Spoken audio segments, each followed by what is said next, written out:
넘겨주세요.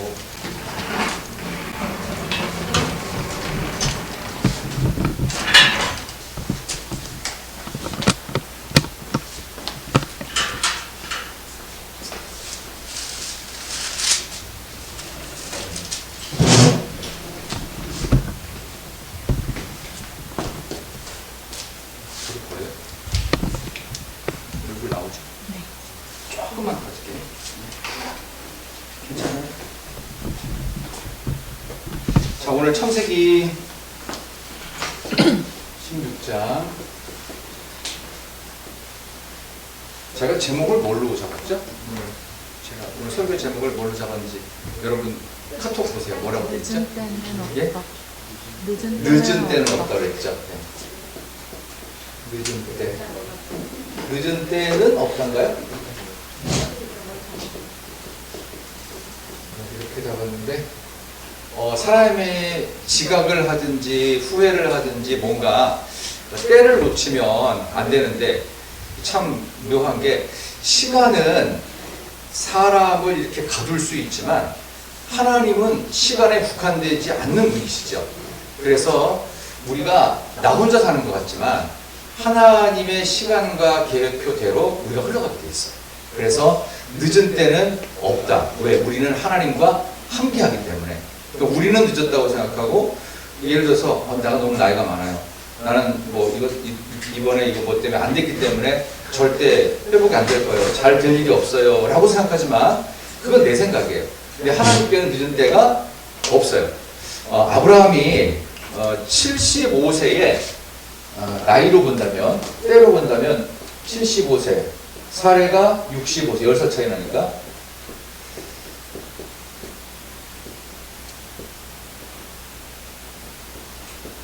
이 두 부부가 나중에 가나안 땅으로 이게 넘어와가지고 아까 보니까 10년 지났다고 그랬어요. 그러면 85세, 10살 차니까 75세.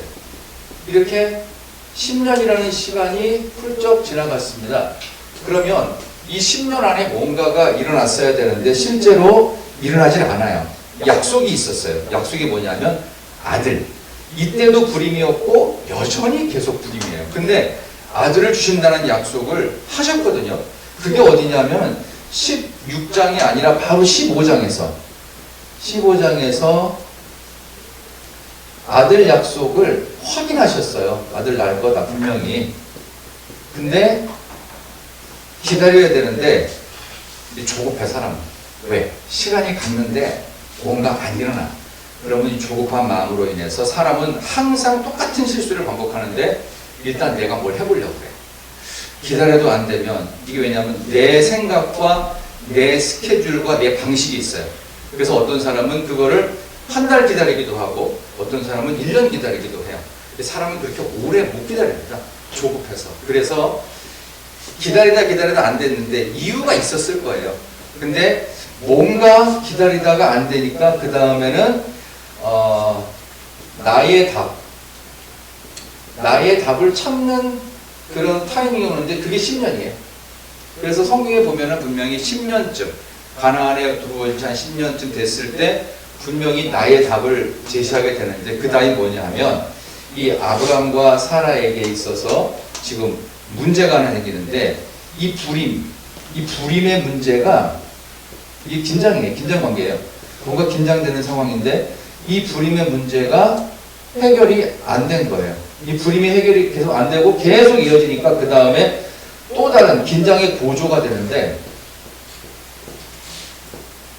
뭐가 있냐? 사실 사례가 불임이었다고 볼 수 있어요. 왜냐하면 나중에 이 아브라함을 통해서 또 다른 아이가 태어나거든요. 그러면 아브라함은 정상적이었는데 아마 사례가 불임이었다고 본다고 하면 여기서 조급하고 긴장을 해야 될 사람은 아브라함이 아니라 사라입니다. 부인이 긴장을 하는데 또 다른 긴장 고조가 뭐냐면 하갈이라고 하는 젊고 예쁜 여자가 종으로 있었어요. 그러니까 보니까 나는 생산 능력이 없는 것 같고 실제로 10년 지나면 75세거든요. 75세 할머니가 아기를 못 낳으니까 그러지 말고 하갈이라고 하는 젊은 여종에게 가서 이 여자를 주고 내가 눈 한번 감을 테니 당신이 들어가서 아이를 낳아요. 해가지고 긴장감이 더욱 고조됐어요. 그러면 이 하갈이라는 여자는 아기 하나 낳고 사라질 줄 알았겠죠. 근데 여자의 마음은 절대로 그렇지 않더라고요. 뭐 성경에 보면 이게 우리 인간의 모습하고 똑같아요. 자, 하나 여기서 우리가 전제로 깝시다. 이 창세기라고 하는 책은요, 이게 제 1차 독자, 창세기라고 하는 이 책의 1차 독자, 우리는 뭐 2차, 3차 독자라고 할 수 있고, 이거를 가장 먼저 읽게 된 사람들이 누굴까요? 창세기라는 하나님이 세상 창조하시고 아브라함의 이야기 나왔던 이거를 가장 먼저 읽게 되는 독자는 뭐냐면 출애굽한 이스라엘이에요. 출애굽 백성들. 이 사람들이 창세기에서 하나님께서 천지를 만드시고 그리고 족장들을 이렇게 인도하셔가지고 나중에 요셉이 죽고 나서 요셉이 모르는 왕이 났을 때 이스라엘 백성들이 400년 동안 애굽 땅에서 종살이를 합니다. 정확히 430년. 그리고 나서 나중에 출애굽을 해가지고 가나안에 들어와서 그들이 읽은 첫 번째 책이 바로 창세기입니다. 그 창세기를 누가 읽느냐? 출애굽한 이스라엘 백성들. 이 사람들은 그 자기네 삶의 어떤 뿌리라든지 이런 거를 모르기 때문에 창세기를 읽어야만 하나님이 아브라함을 지금의 이라크 땅, 페르시아만 그쪽부터 옮겨가지고 이 이스라엘, 이 팔레스틴으로 옮겨온 그분이 우리 하나님이시고 그 땅을 하나님이 주셨구나. 이거를 출애굽한 백성들이 드디어 알아야 되기 때문에 창세기의 1차 독자는 출애굽한 이스라엘 백성들입니다. 결국 해방을 경험한 출애굽 백성들이 창세기를 읽으면서 이 내용은 지금 우리 이스라엘 나라를 어떻게 건국했고 어떻게 시작됐는지에 대한 뿌리가 되는 책이기 때문에 굉장히 중요하다. 그래서 그들의 마음으로 우리가 한번 읽어보는 거예요. 여러분들과 이제 제가 종살이를 했던 430년의 오욕의 시절을 넘어서 내가 출애굽을 했다. 여러분 출애굽했다 치고서 창세기의 말씀을 다시 읽는 거예요. 자, 옛날 했죠. 수백 년 전에 아브라함과 사라라는 그 집안이 있었는데 여기가 불임이래. 근데 10년이라는 약속을 지났는데도 불구하고 아기가 안 생기니까 인간적인 답을 찾은 거야. 그래서 어떻게 하냐? 이 아브라함과 하갈이라고 하는 애굽 여종 사이에서 아이를 낳을 수 있도록 인간적인 해결책을 찾겠죠. 그래서 실제로 나중에 보면 이스마엘이라는 아이가 태어납니다. 임신이 돼요. 자, 이걸로 끝났으면 얼마나 다행이겠어. 근데 하갈이 가만히 있을까요? 아니죠. 자기의 여주인인 75세 할머니 사라는 뒷방 노인네야. 그럼 이제는 누가 여주인 되는 거야? 누가 여주인 되는 거야? 임신을 한 젊은 내가. 이 종이 아니야. 왜? 나는 여기 진정한 진짜 주인이 이 아브라함의 애를 가졌거든. 뭐 할머니가 왜 필요해? 내가 주인이 노릇해야지. 여주인 안방 노릇해야지. 내가 안방 주인 하는 거 아니야. 이래가지고 이제 긴장이 더욱더 고조가 됩니다. 그러니까 이때 멸시를 받는 사람이 종이 멸시를 받는 게 아니라 여기 여주인이었던 사라가, 진짜 여주인인 사라가 멸시를 받게 돼 있습니다. 멸시를 당한다고 성경이 나옵니다. 그러니까 인간적인 답을 찾으니까 오히려 이 인간적인 답이 거꾸로 부배령으로 돌아오는 그런 현상이 벌어집니다.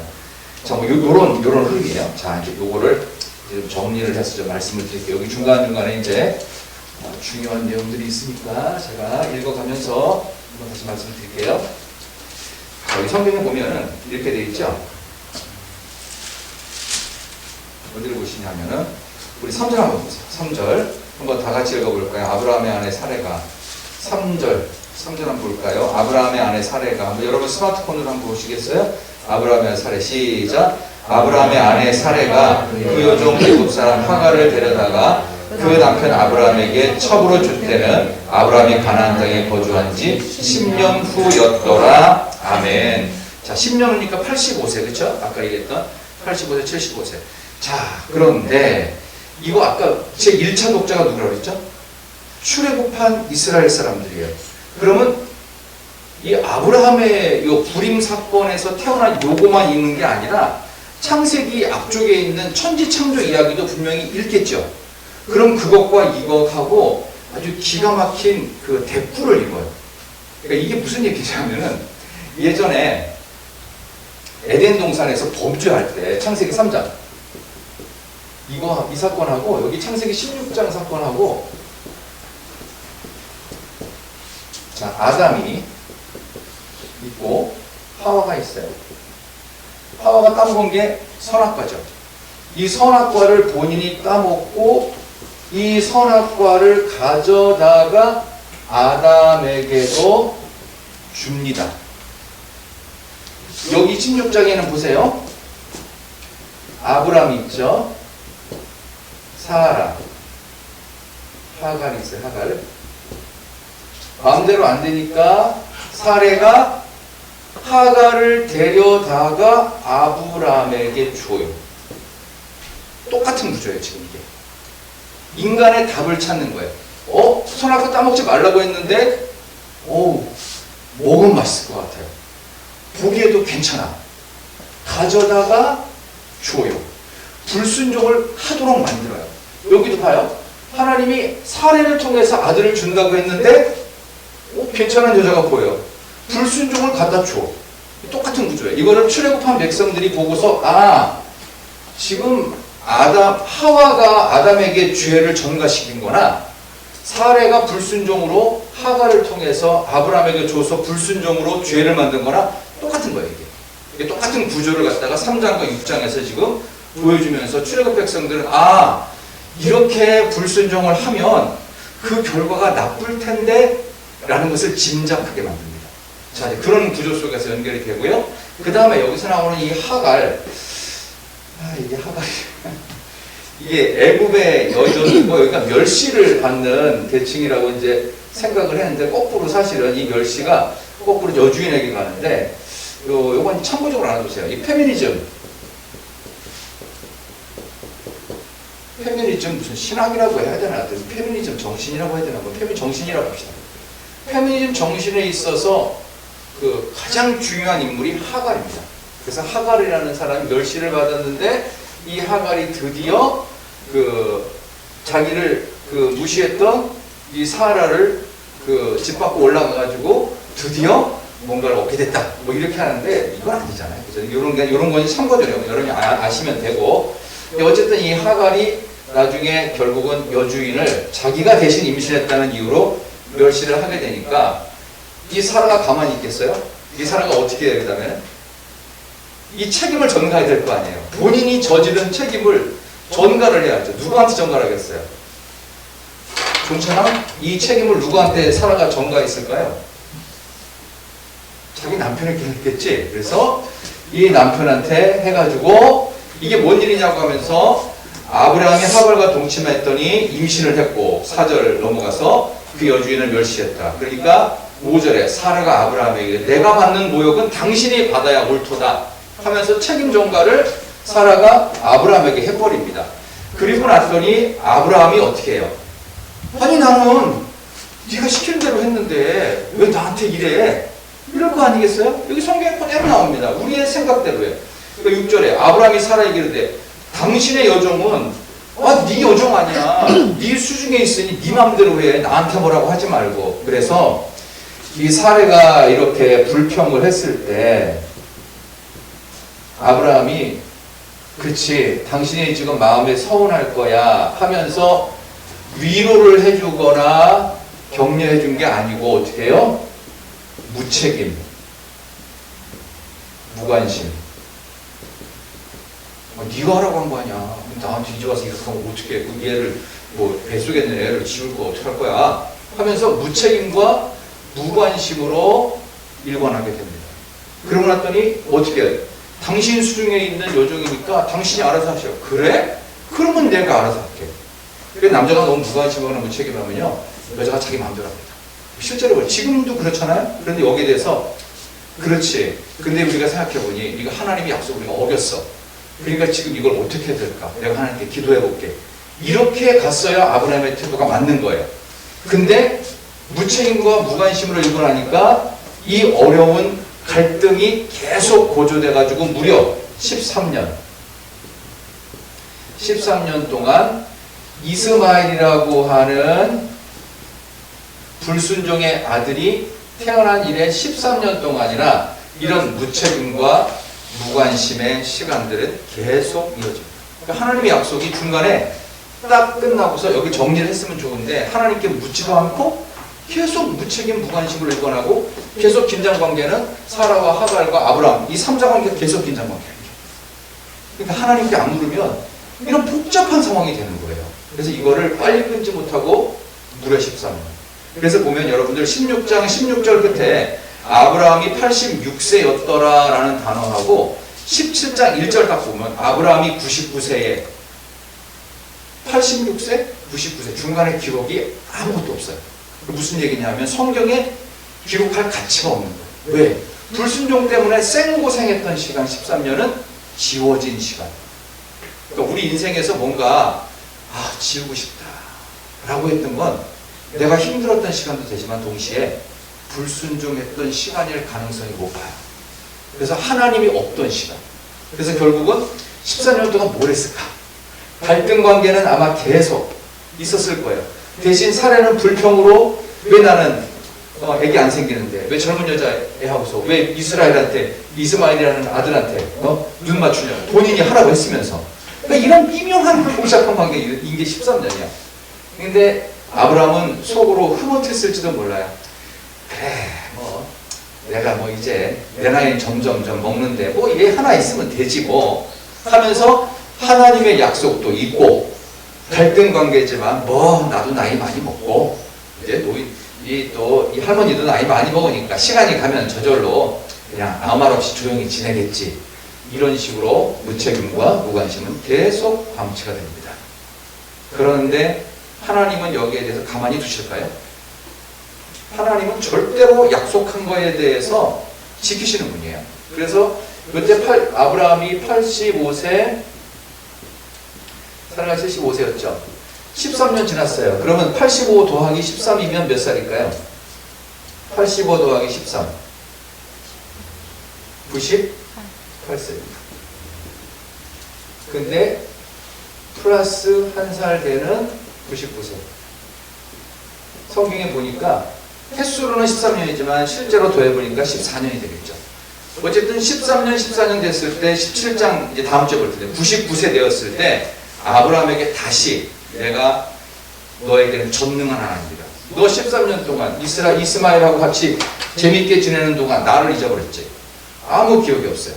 그러면서 하나님이 드디어 하나님의 역사를 확인시키는 놀라운 역사로 이제 시작이 되는 이제 곧 전환기에 있는 겁니다.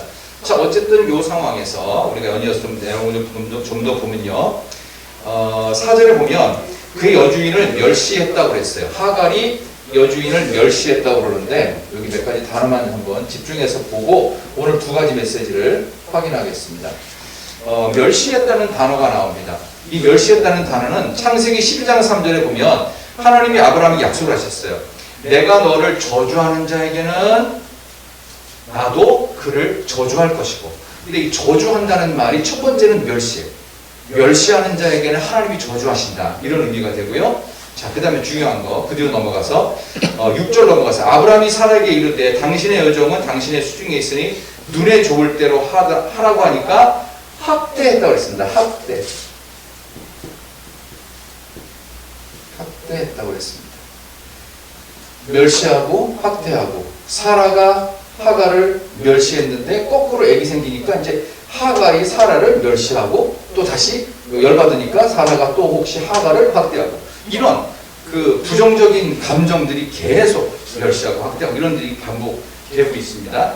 자, 이래가지고 결국은 아무리 노력을 해도 개선이 안 되니까 그 아브라함의 아내인 사레가 이제 중간 이야기를 하는 거예요. 이건 나중 이야기고 이 사라가 이 하갈이 임신한 것을 알고 계속 학대하다 이 사례를 하갈을 학대하다 못하니까 이 사라의 밑에 학대 속에 하갈이 임신 상태에서 못 견뎠어요. 그래서 결국은 이 하갈이 도망을 칩니다. 학대를 못 이겨서 결국은 도망을 나가게 되는데 그 자리를 도망 나가서 이 하갈은 아주 뜻밖의 만남을 갖게 됩니다. 그 누구 만나는 거냐면 하나님 만나는 사건이 나와요. 오늘 여기 성경에 보니까 7절에 여호와의 사자가 광야의 샘물 곁 곧 술길 샘 곁에서 그를 만났다. 도망해서 결국 뜻밖의 하나님을 만나게 됩니다. 하나님을 만나는 하갈의 이야기가 나오는데요. 이 하갈이 만나가지고 뭘 하게 되냐 하면 하갈이 이 하나님의 사람으로부터 질문을 받습니다. 근데 이거는 어떻게 보면 굉장히 웃긴 질문이고 다 아는 질문이지만 이렇게 질문 같죠. 하갈아, 내가 어디서 왔으며 어디로 가느냐. 이걸 하나님이 모르실 리가 없죠. 어디서 왔고 어디를 가려고 그래? 너 어디서 왔어? 왜 어딜 가려고 그래? 너 갈 데 있어 없어? 그 뜻이에요. 갈 데 있어 없어? 없는데 그냥 나온 거예요. 너 이러고 가다 정말 죽을 거야? 하면서 이 도망가는 이 하갈의 발걸음을 붙잡으시는 거예요. 어디 가려고 그래? 갈 데 없어. 내가 가야 될 곳으로 알려줄게 하면서 9절에 여호와의 사자가 그에게 이르되 내 여주인에게로 돌아가서 그 수하에 복종하라. 오늘 핵심적인 단어입니다.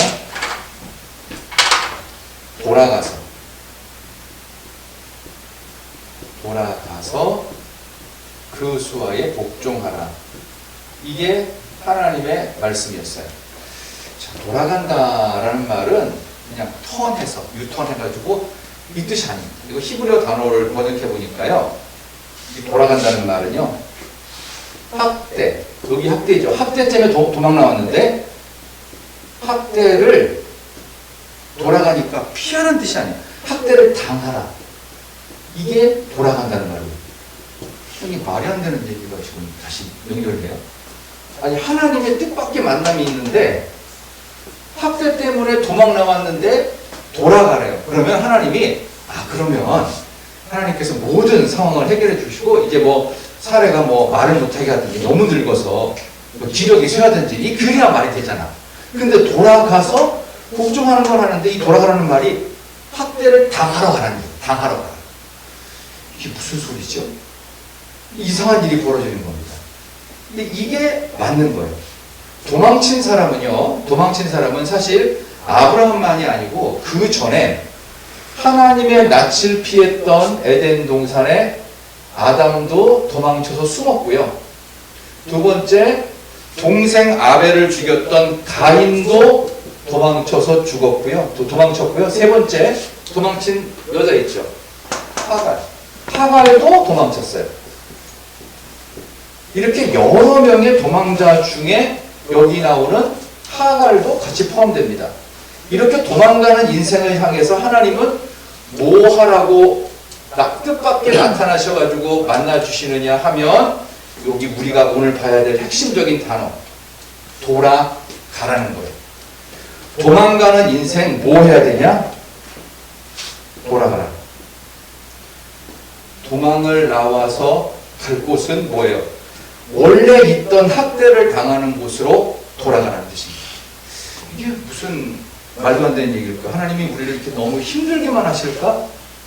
이게 하나님의 뜻이라는 겁니다. 굉장히 의아해하죠.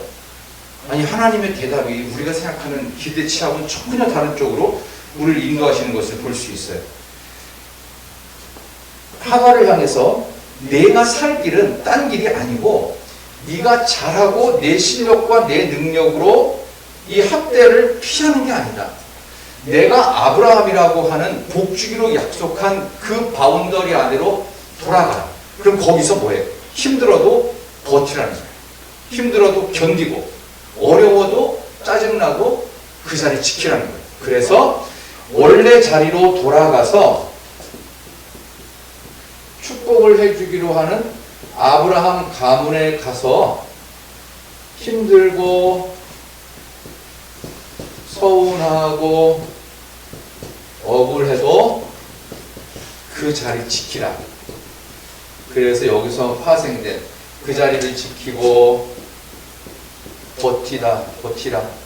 지킨다, 버틴다는 말이 히브리어로 에무나라고 합니다. 이 에무나라는 히브리어가 믿음이에요.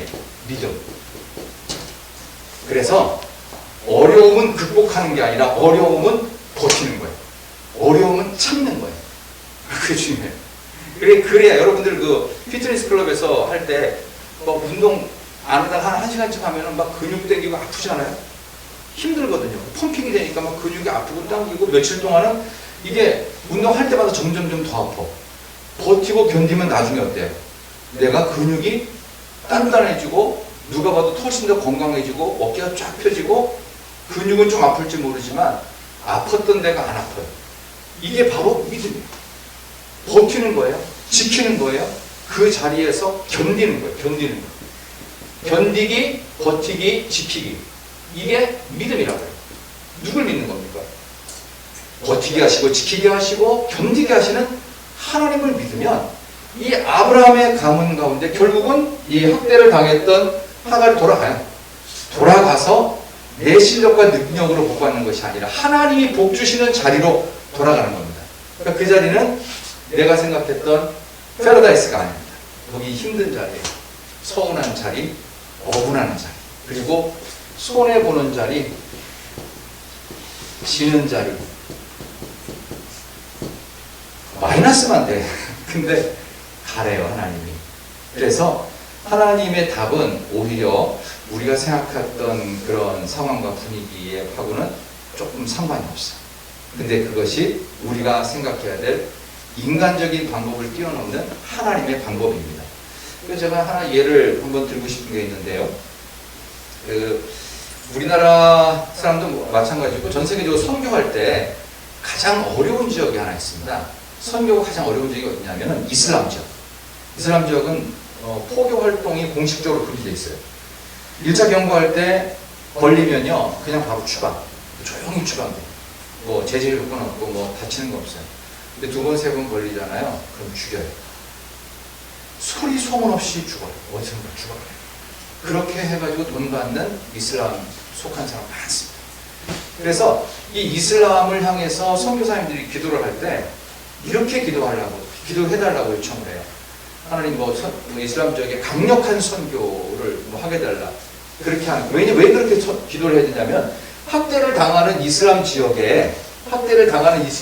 돌아가야 될 거 아니야. 가서 전도를 해야 돼. 그러니까 전도를 할 때가 해도 2차, 3차 하다 보면 진짜 추방되거나 죽을 수도 있어요. 그러니까 기도를 어떻게 하냐면 하나님 이 강력한 그 이슬람 세력에 크랙을 만들어주세요. 좀 어떻게 복음을 전할 수 있는 틈새 좀 만들어주세요. 그 기도를 많이 해요. 이 틈새를 만들어달라는 기도를 하면서 실제로 틈새가 생깁니다.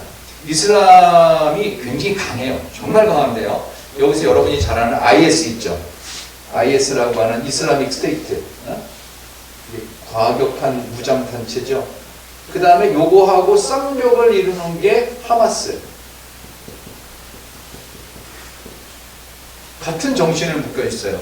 근데 처음에는 하마스하고 이슬라믹 스테이트 IS하고요 그렇게 싫어하지 않았어요.